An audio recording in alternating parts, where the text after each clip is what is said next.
June 2022 is a date that is going to be cemented into the minds of pro-life activists and activists on both sides of the abortion wars for decades to come. Because as we all know, it's the day Roe v. Wade was overturned, in Mike Pence's words, thrown into the ash heap of history. At the court, I was there, yours truly was there, along with the pro-life generation. We were surrounded by those crying and jumping, just joy for the ruling. But just a few feet away from us was utter devastation of those who support abortion. But June 24, 2022 didn't happen in a vacuum. It wasn't like this fluke that just happened. It was the result of nearly 5 decades of activism on both sides of the abortion debate. One side would seem to overtake the other and score a point, whether it was, with a political victory or an election. But then the other side would seem to gain cultural ground, the invention of the 4D ultrasound comes to mind. It kind of went back and forth for decades. And a lot of folks didn't know how the justices were going to decide, or even if they were going to pick up an abortion case. But everything changed on June 24th. Today's guest on the Explicitly Pro-Life podcast is one of the most diligent chroniclers of history leading up to that date. And I'm sitting down with her to get her take on where we go from here, how we got to this point, and where she expects the trajectory of the pro-life and pro-abortion movements to go in the coming weeks and months. Hey guys, this is Autumn Higashi, Students for Life spokesperson, jumping on Explicitly Pro-Life to let you know about a very special event coming up that we need you to join. This Valentine's Day, we are asking the Walgreens CEO to love them both, the mother and the child, and to stop distributing chemical abortion pills. Women and children deserve better than these deadly abortion drugs that are responsible for the deaths of nearly 30 women and millions of preborn babies. So, I'm asking you to please visit studentsforlife.org/abortion cartel to get more information about joining our February 14th protest online or in person, and see about hosting your own local pharmacy protest on March 4th. We cannot let our pharmacies become abortion facilities. Thank you.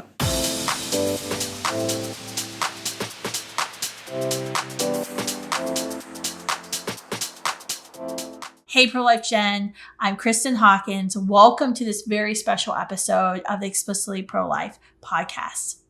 My guest today is Mary Ziegler. If you've never met Mary Ziegler at a pro-life function, I wouldn't expect you to. Mary is not a pro-life activist. She is a law professor. She's a Martin Luther King Jr. professor of law at the University of California, Davis. She is one of the world's leading historians on the U.S. struggle over abortion. She has written 5 books on the subject, including the award-winning After Roe, The Lost History of the Abortion Debate. She is a curator of a major exhibit on the history of Roe that is going to be debuting at Harvard in a couple months. I had a sneak peek of it a couple weeks ago, and it was fascinating. She often, you'll see her quoted, and she's consulted with leading media outlets, the New York Times, the Atlantic, the Washington Post. Anytime there is a question about the history or current events and how we got to this part of the pro-life, pro-abortion struggle. I am so honored to have you here today, Mary, with me. Thanks for coming on to Explicitly Pro-Life. Yeah, thanks for having me.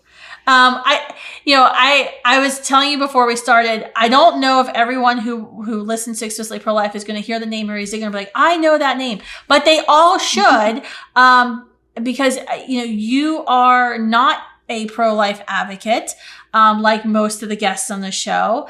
I guess I would classify you as pro-legal abortion. Is that correct? Yeah, I mean, I think I'm probably, I think that's fair. I mean, although I'm probably not really an advocate either. I mean, I'm a historian, so probably my most uncomfortable public moment, I was doing an event at the National Constitution Center with Catherine Glenn Foster from AUL and Kitty Colbert. And at one point, and I was there to be like the straight person, like the person who gave historical context. And at one point, someone from the audience is like, well, what do you think should happen? And I'm like, well, why are you asking me that? So most of the time, that's not what I think about. But yeah, that's probably a fair characterization. Yeah. And I think that is why, Mary, I have so much respect for what you do. And I really, listen up when you talk through the news articles. About what you have to say about the pro-life movement or the fight over abortion in the United States, because I do think in terms of fairness and the books that I've read of yours and the articles you've written, I do think you try to be very fair to both sides, and you really do objectively see that role of a historian and chronicler for this movement. And I think that is so, so important. I was reading one of your books just recently on the plane, and I found myself going, yep, yeah, that's right. Yeah. And I think it's so great that, it's weird because I feel like I've gotten like firsthand for some of this history because I know these folks and I've worked alongside them. And then you're quoting like things that they've said in speeches, or you're kind of one removed away from these folks. So, I'm like I said, I was fangirling a little bit about having you on the podcast because I think it's so important to have these discussions. And especially to have someone who's just so well versed in the history of the abortion movement. I think you have a lot you can teach many of us who are listening. Thanks. Okay, so I have questions for you, as you can imagine. I have a lot of questions, and if you have questions for me, go for it. I don't want to make it a one-sided conversation, but what struck me was I was at the library where you're curating this major exhibit on abortion. I think it comes out in March. Is that right? It's actually on display now, actually. So you can see parts of it online, which is cool. But I would recommend actually going to the exhibit because one, there's some audio visual aspects. We have letters from folks who had abortions, but who'd had, some people who had good experiences, some people who were looking to have abortions, some people who had bad experiences, and those are read at the library. You can see them and see pictures of the insides of abortion clinics. And I think that's really like, it's not the same experience to see that online, but it's on display now at Harvard through March. And there's a big conference at Harvard that will have some pro-life and pro-choice folks, big names attending in January and on what would have been the 50th of Roe. Oh, that's awesome. Where can folks get more information about the conference and the display? So you can register if you go to, it's being hosted by the Radcliffe Institute. So if you go to the Radcliffe Institute page, there is, and I can give you a link eventually too, but there's a link where you can register for the conference now. And you should also be able to find, if people can't travel to Boston for the exhibit, there's a lot of the images and information about the exhibit. You can kind of do a virtual tour online, and that's available at the Radcliffe website too. As Kristan is typing that into her to-do box. Okay, that's exciting. Yeah, so when I was there a couple of weeks ago, and I kind of got a sneak peek while they were setting up the display, and I was waiting for the meeting to begin. One of the things that I was struck by was I was speaking with one of the archivists there at the library, and I got the sense that she wasn't really with me on this issue. But she said something that was really funny to me and striking of that, a lot of folks were so astonished by Roe versus Wade being reversed, just completely for them came out of the middle of nowhere. But she said, obviously they haven't been reading what we've been reading because we could tell you how we got to this point. Does that statement resonate with you? Yeah, definitely. I mean, I think there's always, whenever it's the Supreme Court, there's always like a degree of randomness involved, right? So, I mean, if Donald Trump didn't win in 2016 or like Ruth Bader Ginsburg had died earlier or, there are a lot of sort of coincidences that needed to happen. But, having said that, there were definitely a lot of changes that were a long time coming that produced the decision. So, I mean, as much as those coincidences needed to happen, if these kind of broader shifts had not taken place in the 5 decades before Dobbs, it wouldn't have happened anyway. So in that sense, it wasn't surprising to me in that way, right? So I mean, I guess it was both surprising and not surprising, just because those coincidences needed to take place. But I was definitely a lot of people had been working for that moment for a long time, and in ways that just go beyond, what you would usually think of, which is, like people making pro-life arguments in court or making pro-life arguments at rallies. Like I think the work was more complicated than that in terms of, changing how the Republican Party operates, changing how campaign finance works, changing how, even Republican conventions operate. Like there were lots of sort of changes that I think were more almost structural, like changing how the GOP approached Supreme Court confirmations. A lot of that, I think, had to happen too, or you wouldn't have had the outcome we saw last June. What do you think were the biggest factors? Was it people or groups, social forces, or these, structural institution changes that your mind people need to kind of take, account of what happened when looking at how we got to a point where Roe versus Wade was reversed?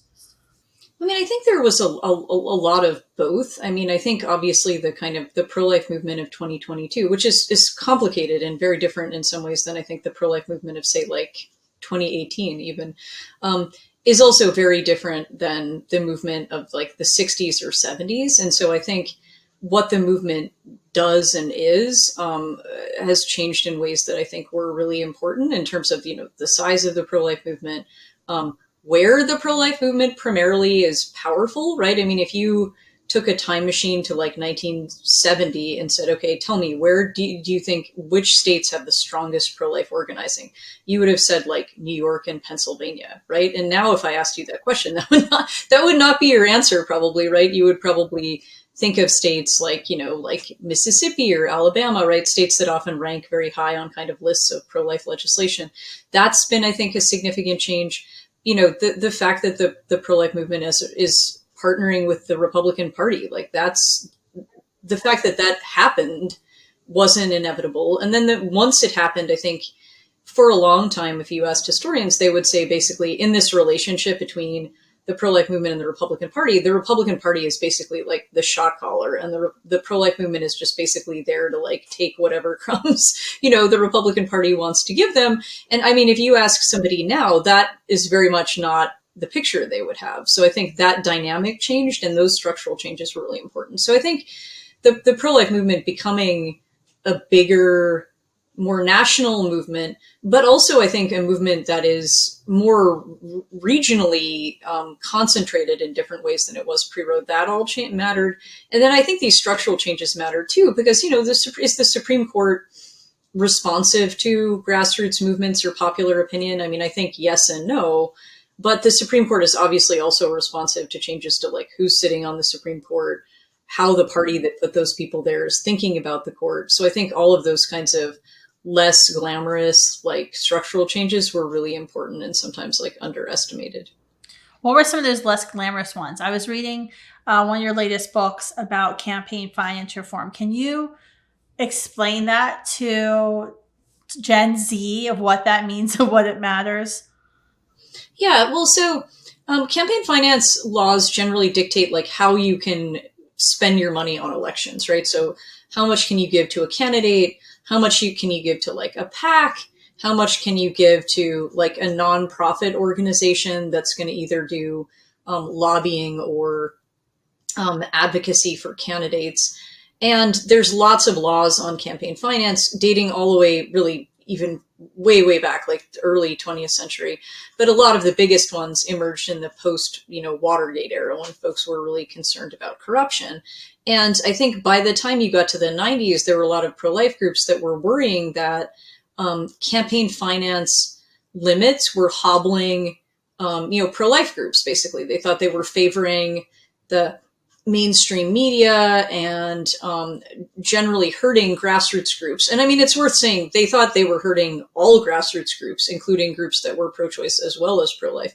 But they then began, like the National Right to Life Committee, for example, began doing a lot of work to challenge the constitutionality of campaign finance rules, advocating against campaign finance rules, all on the theory that that would help pro-life groups elect more candidates that they liked, but also I think, gain more influence in the Republican Party, right? Not just sort of be the junior partner in the relationship, which had been sort of, I think, to some degree true in years past. So if folks in Gen Z have heard anything about campaign finance, they've probably heard of a case called Citizens United, which is famous for saying that corporations, which include, ideological nonprofit corporations, can spend unlimited amounts in independent expenditures.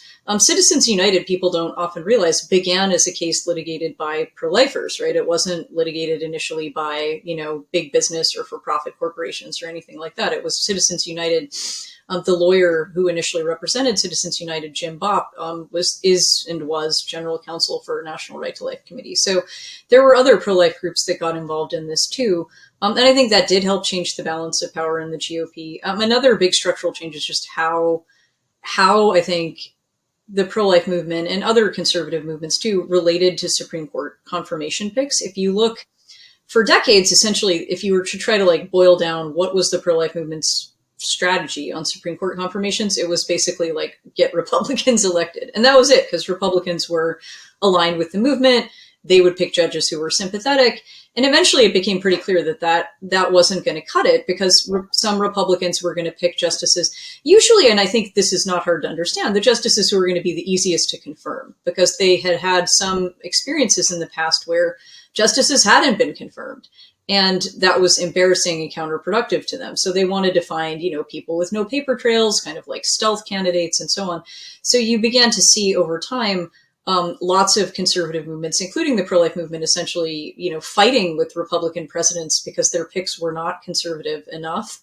I don't know about conservative may not even be the right word, but they were worried that the picks were not, were the kind of people who would be afraid of a backlash if Roe v. Wade were up for reconsideration.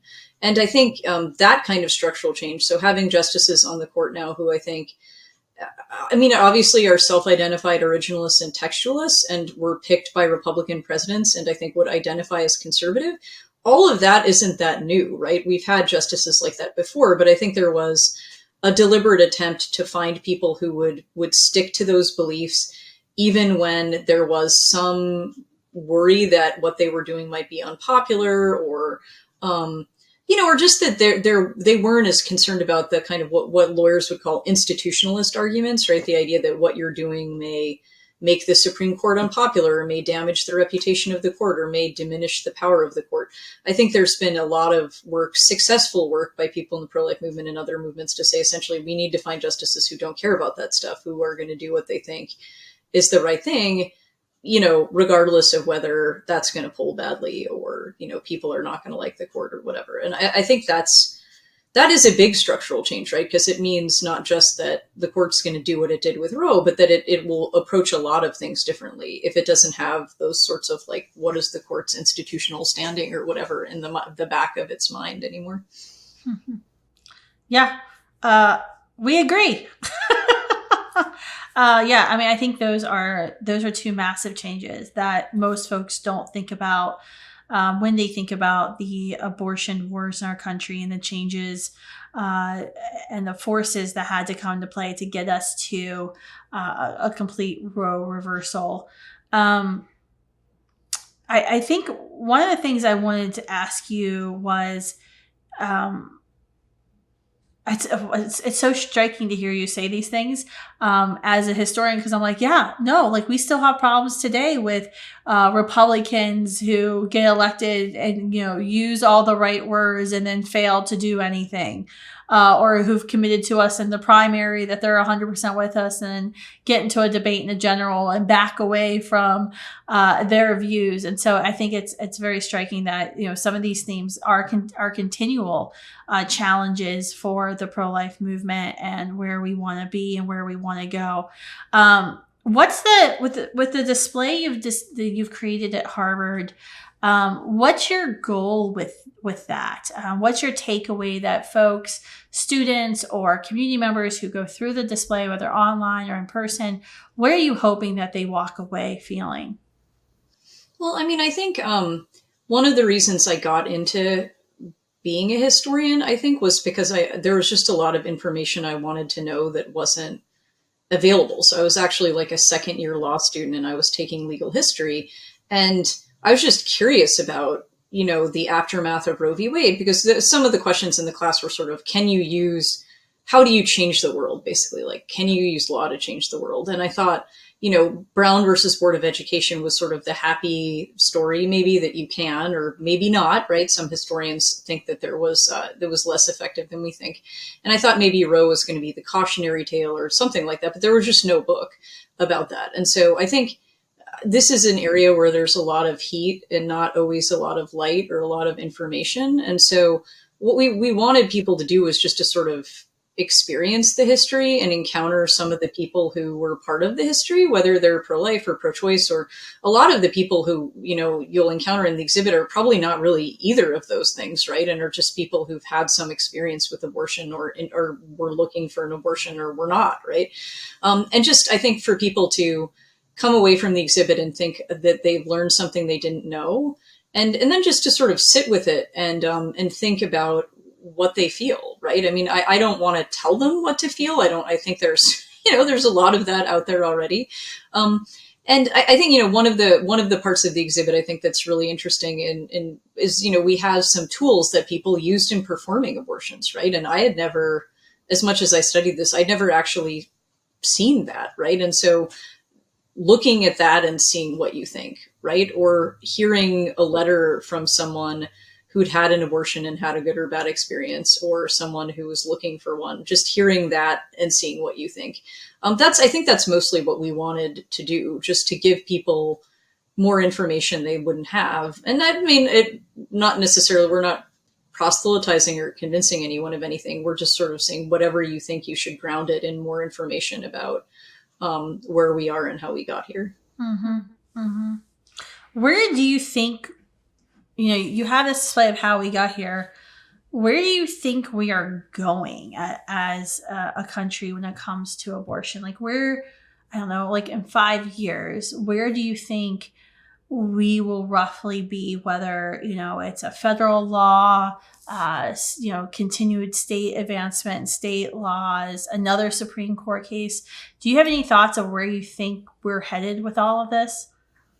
I think there's a lot of unpredictability. So one of the reasons there's a lot of unpredictability is if you read, history of debates about abortion going back, you would sort of say there were sort of like a handful of groups that were kind of the power players, right? So you'd say, oh, there's like NARAL and there's Planned Parenthood, and on the pro-life side, you probably focus on like National Right to Life and Americans United for Life. And now I think, there's a lot of different groups on both sides that are trying to shape the course of strategy going forward. And Students for Life is probably one of the most significant, right? There's even kind of questions about if it's going to be national groups at all, or instead, if you're going to have in both, blue and red states, you're going to have state groups that are essentially saying, well, we have our own strategy. Like, we don't need to talk to these national folks. Like, we have our own ideas of what we want to do in our state. And that introduces a lot of uncertainty about what kinds of policies we're going to see emerging in all the states, really, frankly. I think, if I'm being kind of the clearest prediction is that in 5 years, it's not going to be over, right? I think that probably the only part of the Dobbs opinion, there's some sort of moments where, Justice Kavanaugh is like, well, maybe now that like we have this opinion, this whole thing will just sort of decelerate. And I'm really skeptical of that. I think in part because people who are pro-choice are unhappy with Dobbs. And I think people who are pro-life are not done after Dobbs. It's not as if Dobbs made abortion illegal everywhere or recognized the personhood of an unborn child or whatever. Like, it just said the states can now deal with this on their own. So I think because no one is ultimately satisfied with where we are now, the conflict's going to continue. I don't know. I'm skeptical that there will be a single solution at the federal level, whether that's, legislation saying, you get access to abortion, or legislation saying abortion is a crime. Historically, there hasn't been many instances where Congress is the place where a lot of policy on abortion gets made. I mean, that could change, but it would be a really big change. I think if we're likely to see any policy at the federal level, and then, the next 10 years, it'd be more likely from the Supreme Court, maybe saying, abortion is unconstitutional, although I don't see that happening in the next 5 years. I think Brett Kavanaugh was trying pretty hard to, shut that door for the short term, if maybe not forever. If we are back in the courts, I think it's going to be because of fighting between the states, right? Where you have maybe a state like Texas that says, okay, if a person from Texas travels to, California and gets an abortion, we're going to say that that's a crime in the state of Texas, or we're going to allow the doctor in California to be sued. And that would just there's so many complicated legal questions that would raise, which we really haven't encountered in a really long time, that I think you would wind up seeing a lot of fighting in the courts, not directly about, is there a right to abortion or is there a right to life or whatever, but just more about like when states A and state B are fighting, what do we do about it? Because the courts would have to come into that. So I wouldn't be surprised if we see a lot of that in the next 5 years. But I think a lot of the action is going to be at the state level where it really has been, and probably while Congress will continue to remain important, I kind of doubt that we're going to see Congress kind of swooping in and, taking this issue away from states in a meaningful way. Yeah, I don't really see like those folks in Congress like really like jumping up and saying, yes, we want to debate abortion and take on this very controversial subject. They don't really strike me as a lot of courageous folks. Yeah, and especially now, right? I mean, I think the common wisdom after the election is even more that way, I think. I guess this is a funny question to ask you, being that you're not like quote, quote, pro-life or anti-abortion. I guess I should say anti-abortion. I need to be fair on my terms. But what would be your advice for anti-abortion young people? Or like, what's the like thing that as you're researching, the abortion movement, you just wish that the people on the other side would understand? Because I mean, I often get like, I don't know, from one of the reasons I love your work and the history that you make sure it gets told is that, the assumption is that the pro-life movement is really being led by a bunch of men in America, and that all of us who lead pro-life organizations are women, and we're just puppets for the men on our board. And it is like the most frustrating thing. I read like a book that the NARAL president wrote, and like that was like the whole premise, that we are just like repressed women and we're just subservient to the men on our board. And it's really these men on our boards that dominate the whole discussion. I'm like, do you realize like how like little I talk to my board? Like I subscribe as less is more is the thing. But like I'm like, that's one of the things I'm like, I really wish those who are pro-abortion would understand is like, no, really, we're women and like, we're like running the show. And we're not just subservient to the men in our lives. I think sometimes we do this work counter to the men in our lives who tell us, why are you traveling again and you're not home with your family? But what, like, do you have any advice like that or thoughts for pro-lifers? I mean, I think with understanding people you disagree with, it's always helpful. Like, I think probably the most important thing is that I think when I talk about either movement, neither movement is homogenous, right? And so there can be differences along kind of racial lines, class lines, age, and so I think if you're talking to, like, if you're a young person who's a pro-lifer and you know someone in your life with whom you disagree, I think the most important thing is to not make assumptions about what that person thinks and actually ask them. Because while, it may be true at like an organizational level that like, a group like NARAL will have talking points and will have an agenda, like an individual person is not necessarily going to be that way. And also I think one thing that's been really helpful to me in my research is that, people come to their beliefs in lots of different ways, right? And sometimes there's a story. And so I think like anything else, it helps to start those conversations like with empathy, not sympathy, right? Like you have to agree with the person, but at least trying to understand where they're coming from and realize that people, as much as, and I really try to push this with people who are opposed to abortion too, that like, no movement is a monolith, right? People are going to disagree with each other. They're going to come to the movement for different reasons. They're going to have different goals they want to pursue as part of the movement. And I think that's true of the movements. And I think it's also true of people who don't agree or with whatever you're doing who aren't part of a movement, right? There are lots of people who, especially right now, given that Roe was just overturned, who are talking and thinking a lot about abortion, I would definitely not identify as, like activists, right? So I think not making assumptions is always a good idea. And I think it makes you a more effective advocate too.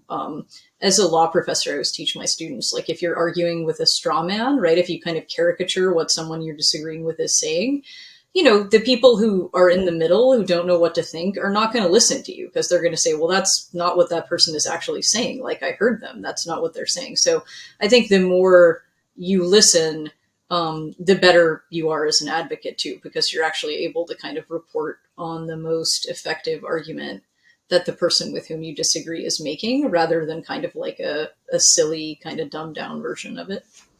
Yeah, that's so great. And that's very sage advice. Thank you for that, Mary. I think it's very important. When we're having conversations about abortion with our friends, with our family members, with our peers, our professors, that, we're humanizing the preborn child in their eyes, but we also have to make sure we remember they are also human too.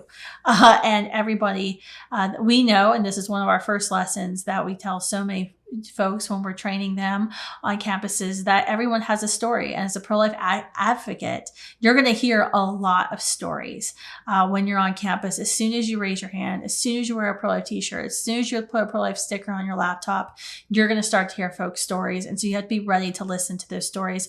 Mary, thank you so much for joining us today and for sharing your perspective and wisdom. It is so great to have a conversation with you.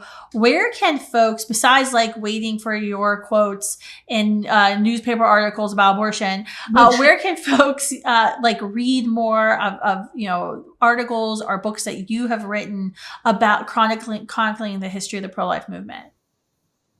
Sure. Yeah. So I've written 5 books. One of them with Routledge is sort of like supposed to be like an undergraduate seminar book. So that's maybe a good starting point.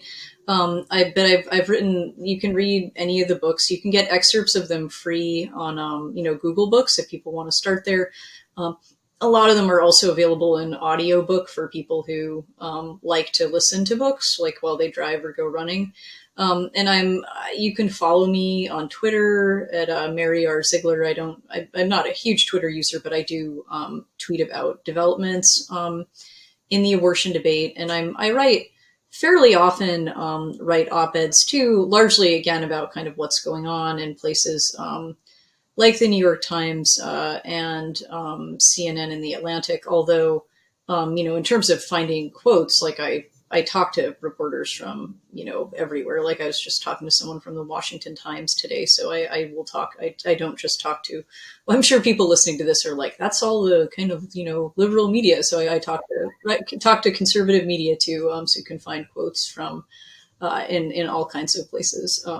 But yeah, and I would say for people who are interested in the history, to check out the Harvard exhibit too, because you'll find, I think both, generally history there are no heroes and villains in history. There's a lot of kind of sympathetic characters in the middle. And I think that's a good reminder of whatever somebody thinks about this issue.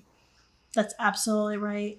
And history is so important. Now in the fall of Roe, I have been reading civil rights books, women's suffrage books nonstop. Like that is what I'm reading, because there is no playbook for where we go next in the pro-life movement. It's not like there was like this grand strategy. It's like, okay, as soon as Roe falls, we have a rough idea, but I can't control, sadly, I know what you all think, maybe I control everything. I don't control everything. And so we have to react to what the environment is. And so it's a constant reading of our history. And history, guys, is so important, because as the saying is so true. Those who fail to know their history are doomed to repeat it. And we cannot let the terrible wrongs of abortion continue. So thank you all for tuning in today to Explicitly Pro-Life. Make sure you share this episode with family and friends, and we'll be back with you next week.